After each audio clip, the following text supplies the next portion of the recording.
In today's video, I'll teach you how to change location on Komoot app. First of all, launch open Komoot application. Make sure you're logged into your account.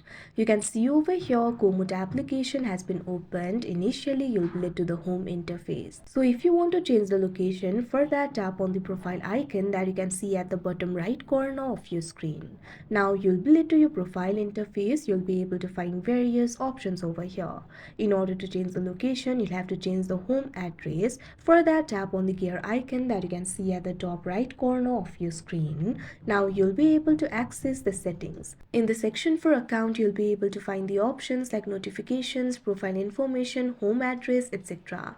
Tap on this option, home address, that you can see at the third. Now you can see over here, you'll be led to the home address interface. So what you have to do is simply change the home address. For that, tap on the search bar that you can see on this interface. Now it is the initial home address.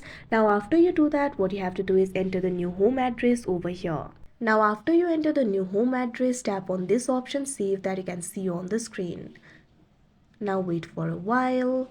Now you can see over here new home address has been changed. That means your location has been changed. So that is how you change location on Komoot app. I hope you found this video helpful. Thank you for watching.